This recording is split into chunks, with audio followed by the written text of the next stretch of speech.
¿Qué tal alquimistas? Los saluda AlexKemista93 con un nuevo video. Para esta ocasión, les he traído al canal la reseña de una serie que vi el año pasado y que me llegó a sorprender muy gratamente. Se trata de una curiosa mezcla entre Piratas del Caribe, Juego de Tronos, y la novela de la Isla del Tesoro de Robert Louis Stevenson. Así es, hoy toca reseñar la serie de Black Sails.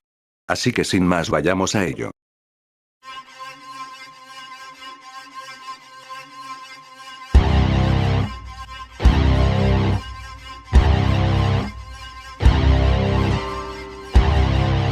Black Sails es una serie de televisión transmitida del 25 de enero del 2014 hasta el 2 de abril del 2017 a través de la cadena Starz. La serie fue creada por Jonathan E. Steinberg y Robert Levine. Es una precuela de la novela La Isla del Tesoro, de Robert Louis Stevenson. Y transcurre 20 años antes de los sucesos de la novela. Personajes. Capitán James Flint. Es el capitán del Walrus. Se le conoce como uno de los piratas más temidos de la edad dorada de la piratería. Tras su carisma se esconde un temperamento visceral y una cierta propensión a la violencia. Está decidido a cualquier cosa para mantener a raya a los ejércitos británico y español. Eleanor Guthrie, dotada de una gran belleza y decisión, es la hija de Richard Guthrie, el mercader más rico de las Bahamas y el proveedor más importante de los barcos piratas que llegan a Nueva Providencia. Con su padre ausente, se ocupa de dirigir la taberna de la calle principal de Nassau, una posición que le otorga una gran influencia. John Silver, marinero de poca monta que se enrola como pirata en la tripulación del capitán Flint. Es un oportunista nato y está en posesión de la hoja de ruta que Flint tanto desea. Individualista hasta la médula, no lleva bien la relación con sus superiores, lo que le conduce a más de un conflicto. Billy Bones, el contramaestre del barco de Flint y uno de los hombres más afines al capitán. Su total confianza en los principios de la causa pirata se pondrá a prueba en más de una ocasión a medida que los planes de Flint avancen. Capitán Charles Vane, es el gran rival del capitán Flint. Se le conoce tanto por su temperamento visceral como por su capacidad de hacerse con grandes botines. Jack Rackham, es la mano derecha de Vane. Es el cerebro que se esconde tras el músculo del capitán y, en muchos aspectos, resulta más peligroso que él. Max, seductora, astuta y calculadora, es una de las prostitutas del burdel situado en la taberna. Ha encontrado dónde refugiarse en los brazos de Eleanor Guthrie, pero cuando los intereses de ambas entran en conflicto, su relación se tensa. Anne Bonny, su atractivo y su sangre fría se unen a una personalidad muy peligrosa. Mantiene una relación con Rackham y es la secuaz más mortífera de Vane. Lo primero que me gustaría decir, es admitir el hecho que desde muy niño siempre me he visto fascinado por las historias de piratas. De hecho, una de mis trilogías cinematográficas favoritas es la de Piratas del Caribe, y sí, sé que existen 5 películas, pero para mí la historia original termina en la tercera, las otras 2 solo están allí para sobreexplotar la franquicia, y por ende su calidad no puede ser comparable a la de las 3 primeras. Pero bueno, siguiendo con mis gustos, otro gran exponente de este género es sin duda el videojuego de Assassin's Creed Black Flag, el cual toma la ambientación histórica de la edad dorada de la piratería y crea con ello una historia original. Este mismo caso sucede con la serie que hoy nos atañe, puesto que también se ambienta en dicha época, y nos introduce tanto personajes ficticios sacados de la novela de Stevenson como lo es el caso del capitán Flint o Long John Silver, así como también personajes históricos reales como Barba Negra o Charles Vane, e igualmente personajes completamente originales como lo son Eleanor y Max. Y si bien, al juntar todos estos elementos en una misma obra pareciera un tanto abrumador, lo cierto es que los productores se las ingeniaron para que todo cuadrara a la perfección, y así entregarnos una historia de piratas muy original, repleta de aventuras y batallas, y por supuesto también de traiciones. Básicamente, se trata de una ficción histórica del montón, que sigue las tendencias de otras series actuales, como lo pueden ser Vikingos o Juego de Tronos, donde las escenas de violencia y de sexo están más que presentes. Lo interesante de esta obra, es que al igual que las otras 2 comentadas, retrata la época en cuestión de una manera completamente realista, mostrando la decadencia y falta de valores de una sociedad regida por piratas, muy alejada del clásico estereotipo romántico que se viene manejando desde la concepción misma del género a finales del siglo XVIII. De hecho, la novela de la cual supuestamente se basa esta serie, fue escrita en 1883, y es lo que fue Drácula para las historias de vampiros, marcó un antes y un después en el género de los piratas. En ella se narran las aventuras del joven Jim Hopkins, quien se embarca en la búsqueda del tesoro perdido del Capitán Flint. Tesoro que, dentro de la historia de la serie, tiene su origen en un fallido intento de asalto a una de las embarcaciones más ricas del Imperio Español, el Arca de Lima. Por lo tanto, la historia que gira a lo largo de las 4 temporadas de la serie, es el ver cómo este tesoro va cambiando de dueño en dueño hasta finalmente perderse, y así dar origen a la historia de la novela. Aclaro de una vez, que recién empecé a leer la novela original, por lo que trataré de no ahondar mucho en ella. Bueno, en fin. Black Sails básicamente podría decirse que es la historia que relata las aventuras del Capitán Flint para conseguir dicho tesoro, con el objetivo de que sirva como capital para poder mantener la autonomía de la isla de Nassau, lejos de la corona inglesa. Esta es la premisa principal de la serie, y de hecho en la primera temporada seremos testigos del gran asalto al arca, al más puro estilo de una trama de atracos, donde hay mucha planeación, pero con resultados inesperados. Sin embargo, la razón por la que esta serie brilla y a la vez se diferencia del montón, es por los personajes que posee. Por ejemplo, Flint, el protagonista principal, que está sacado de la novela, es un personaje que posee muchos matices, pues se trata de un exmilitar que por azares del destino se vio obligado a renunciar a su puesto y al amor de su vida, a la vez que fue exiliado de su nación. Razón por la cual decide trabajar como pirata al servicio de Nassau en venganza por lo ocurrido.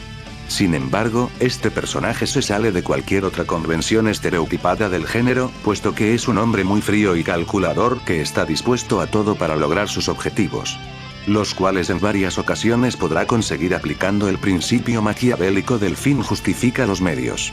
Por lo que sí, efectivamente nos encontramos ante un personaje megalómano, el cual no tendrá miedo de demostrar su superioridad, haciéndole frente tanto a sus enemigos como a sus aliados. El otro protagonista principal, quien también está sacado de la novela, es John Silver, el cual termina en la tripulación del Capitán Flint luego de que el barco en el que viajaba fuera asaltado por este. A diferencia de Flint, John es un personaje astuto y sagaz con mucho carisma, el cual lo sabe utilizar para manipular y engañar tanto a sus enemigos como a sus propios compañeros. Respecto al personaje de Billy Bones, quien también está sacado de la novela, solo puedo decir que es un personaje que al principio de la historia sirve como mano derecha y cómplice de Flint, ocultando cualquier información que comprometa la lealtad de sus compañeros hacia su capitán hasta el punto de justificar cualquier acto inmoral que éste cometa. Ahora sobre los personajes históricos que no existen en la novela pero que, si existieron dentro de aquel período histórico, podemos encontrar tanto piratas famosos como Barba Negra, o Charles Vane, así como otros que quizás no sean de mucho renombre, pero que hicieron cosas interesantes como Jack Rackham, Anne Boyne o Benjamin Hornigold.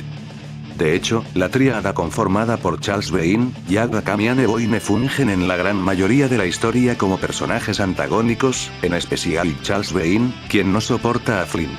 En líneas generales, este personaje representa al típico pirata impulsivo y sanguinario quien es capaz de todo con tal de derrotar a su enemigo. Respecto a Jack Rackham vendría siendo algo así como la voz de la razón de Vane, puesto que es un pirata muy incompetente para las batallas, pero muy lúcido en lo que hace.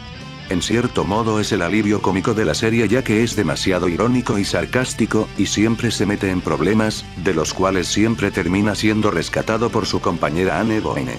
¿Y qué puedo decir de esta mujer? Mejor ejemplo de mujer ruda y femme fatal no puede haber. Honestamente, estos 3 personajes son mis favoritos de toda la serie. En cuanto a los personajes originales, hay 2 sobre los que la serie centra su atención a cada rato y solo sirven para rellenar minutos del capítulo.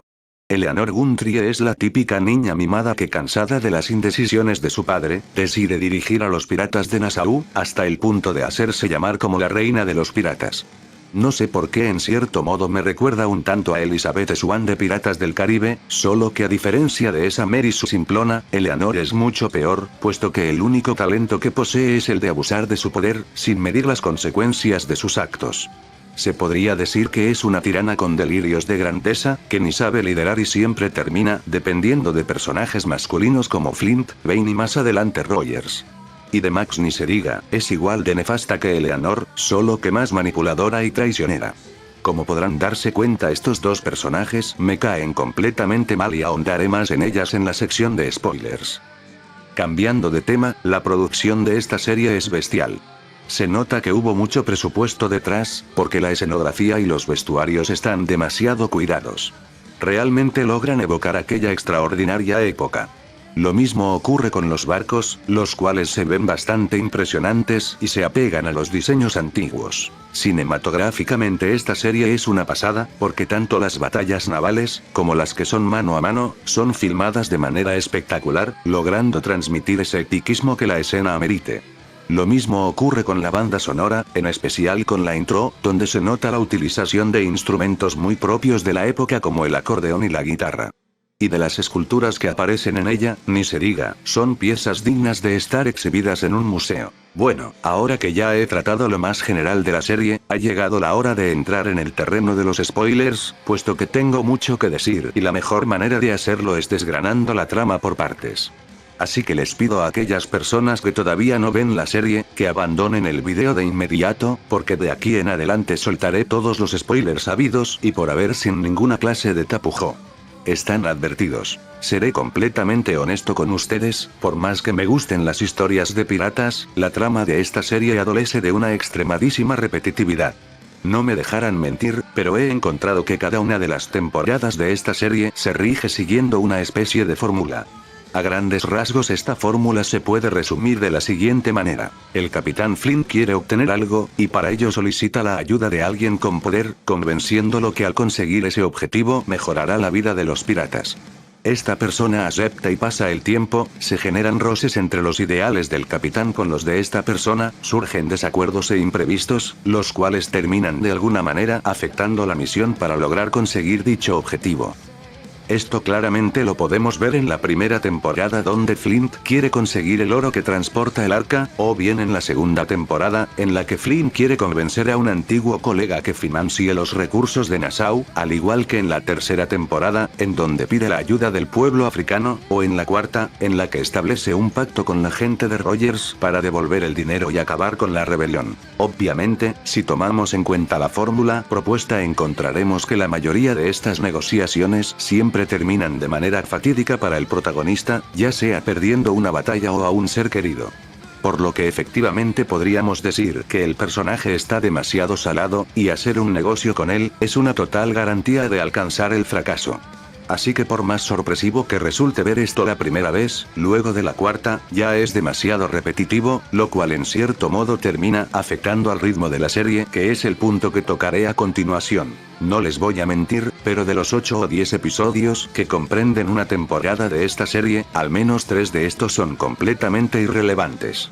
Presenta el mismo problema que padecen muchas series de la actualidad, que es el de por querer completar cierta cantidad de capítulos con determinada duración, se introducen escenas que son completamente innecesarias y que solo sirven para rellenar minutos sin aportar nada a la trama.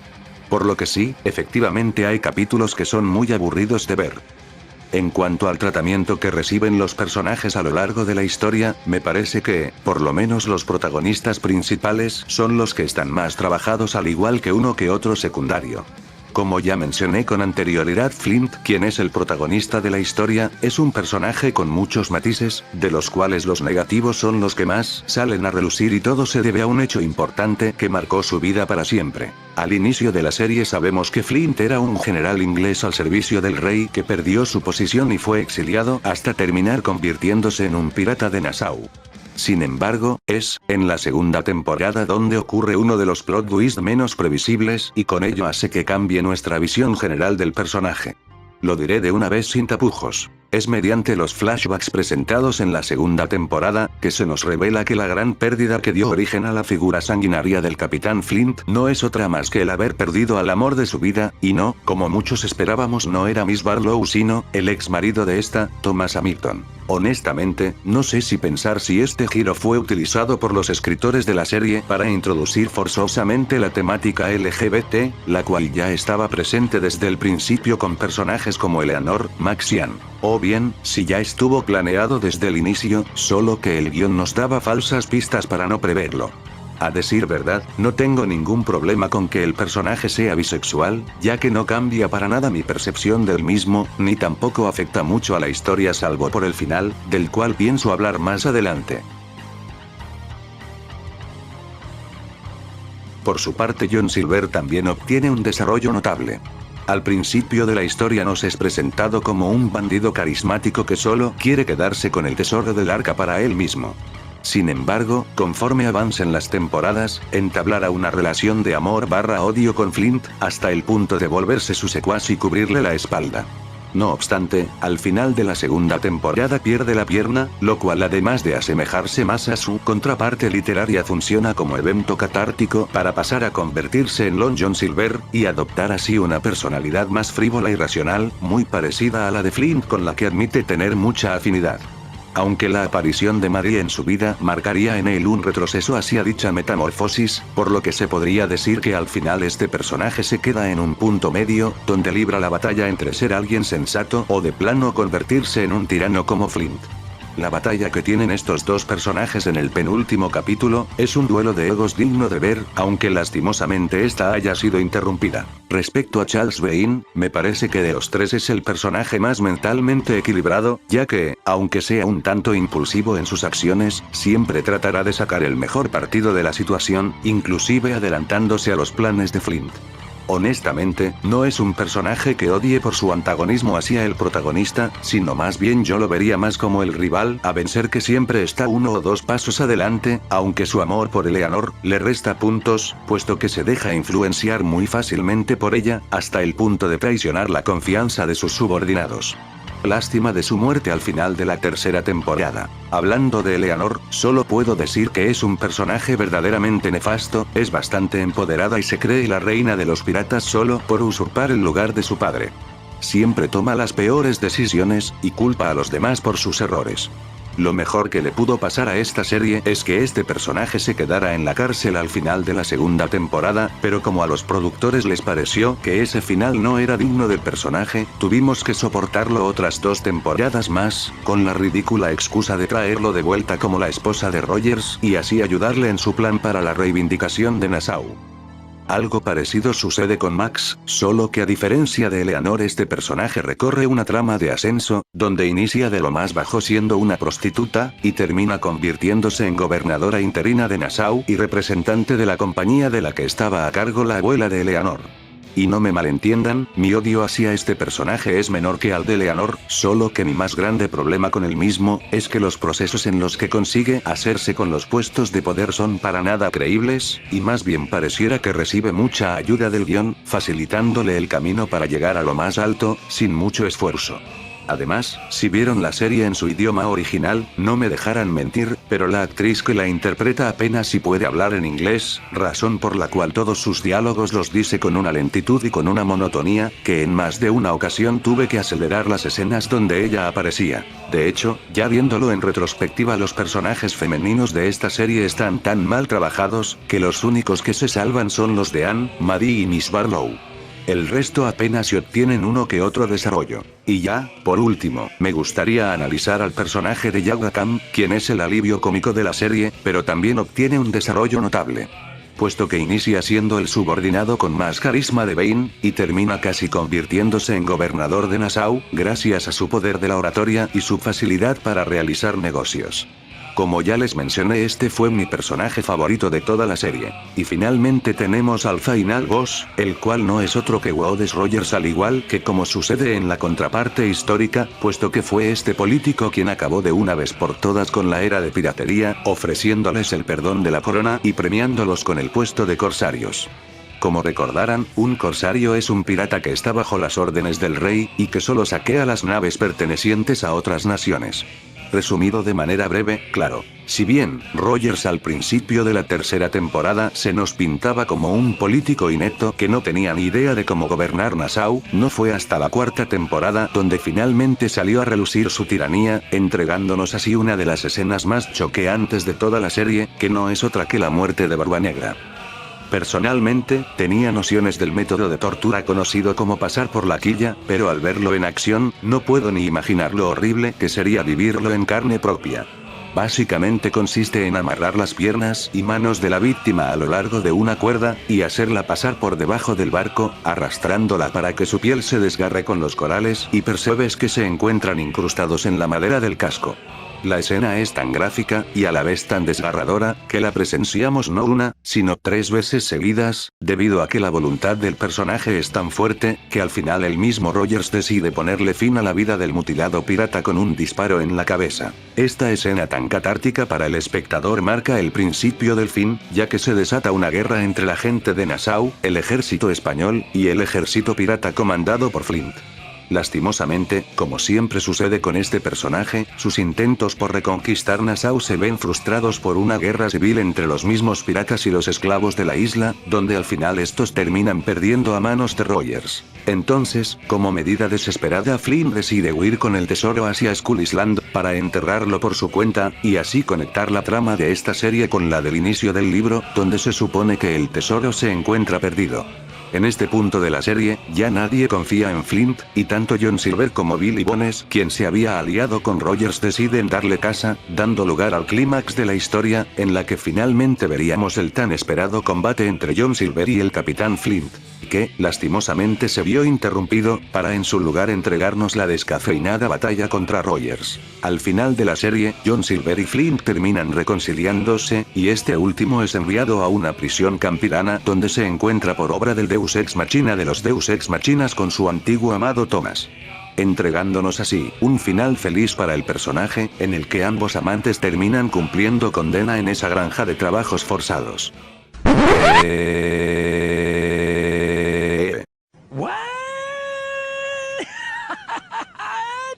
Ya en serio, hubiera preferido un final más trágico para el personaje en lugar de ese a lo Disney. Y no me malentiendan, me agrada que Flint se haya redimido y se desprenda de esa falsa identidad que había creado, pero el reencontrarse con su amado Thomas, es ir ya demasiado lejos. Ok, lo admito, la serie sí justificó desde un principio la razón por la que Thomas se encontraba allí, e inclusive nos fueron dando uno que otro indicio. Pero, a decir verdad, ese final tan rosa en una serie tan cruda como esta, sí me parece demasiado fuera de lugar, y me deja con una sensación de insatisfacción hacia el producto final. Y no, el final no es tan malo como el de Juego de Tronos y Vikingos, solo que, el personaje había cometido tanta atrocidad a lo largo de la serie, que en lugar de verlo como un castigo o como un camino de redención, me parece más bien un previo. No importa que Flint haya manipulado, traicionado, saqueado y asesinado a sangre fría a más de uno de sus compañeros, al final lo que importa es el amor homosexual. Ok, no. En fin, hubiera preferido 1000 veces que Flint muriera en batalla o siendo asesinado por alguno de sus compañeros, en lugar de obtener ese final tan rosa y feliz. En cuanto al resto de los personajes, solo puedo decir que John Silver fue el que cerró su arco de manera perfecta, pues al terminar en buenos términos con Flint, se casa con Maddie y juntos viven felizmente por unos cuantos años. Algo parecido sucede con los personajes de Rakamian, quienes también siguen teniendo aventuras, aunque esta vez como socios y no como pareja forzada. De hecho, el dilema sobre el que gira la trama de estos personajes, sobre si el de deberían ser pareja a pesar de que no se gusten, me pareció muy bien manejado, exceptuando claro la intromisión de Max a sus vidas, porque, aunque esto haya servido para que Anne comprendiera mejor su sexualidad, forzar un triángulo amoroso entre los tres solo funcionó para rellenar minutos en los capítulos. Porque al final, Anne rechaza a Max al sentirse utilizada, y Rakam se da cuenta que no necesita a Anne como guardaespaldas, ni tampoco como amante. También Billy cierra su arco de buena forma, aunque aquí debo de admitir que la serie fue un tanto engañosa, puesto que lo vemos caer al agua y ya no sabemos nada más del personaje. Obviamente, si han leído la novela, sabrán que Billy sigue vivo, y de hecho es él quien llega a la posada de los padres de Jim y despierta en él el interés por el tesoro de Flint. Si bien, el personaje fue, a lo largo de la obra, un cambiacapas como bien dirían en Juego de Tronos. Debido a que en momentos estaba del lado de Flint, y luego lo traicionaba y se unía al enemigo, después volvía, y nuevamente lo traicionaba, y así sucesivamente hasta terminar del lado de Rogers y maquinar toda esa estratagema para obligar a John Silver a pelearse con Flint. Su final, queda a imaginación del espectador. En fin, esto es todo lo que puedo decir respecto a los personajes, y ahora en cuanto a la serie, ya viéndola de retrospectiva, solo puedo decir que me ha encantado. Fue justamente lo que esperaba ver, una obra de piratas más apegada a la realidad y no tanto a la visión estereotipada romanticista, en la que los piratas se la pasan bebiendo ron y navegando hacia los confines del mundo con total libertad. Gracias a esta serie, comprendemos mejor que estos se comportaban más como unos villanos, saqueando las embarcaciones movidos por sus propios intereses. A pesar de lo mucho que me haya gustado, tengo que admitir que la serie no es perfecta y le falta mucho para serlo, sobre todo en el guión y en el ritmo de la trama. Si hiciera un ranking de la temporada que menos me gustó a la que más sería el siguiente. Por lo que sí, efectivamente no se trata de una serie homogénea, y que posee tantos tropiezos en su guión y en el ritmo de algunos de los capítulos que solo puedo otorgarle un 75 sobre 100. Connotándola como una serie imperdible para los fanáticos de los piratas, y las ficciones históricas. Aunque eso sí, no enteramente disfrutable. Bueno alquimistas, esto es todo por mi parte, se despide AlexKemista93, esperando que la reseña les haya gustado. Por favor no se olviden de comentar, darle like, suscribirse y compartir el video, así como también seguirme en mis redes oficiales que sirven como una extensión del canal. Les recuerdo que, para la próxima reseña, me subiré al tren del mainstream y finalmente les traeré la reseña definitiva del anime de Shingeki no Kyojin. Por favor espérenla, nos veremos hasta el próximo video, hasta pronto.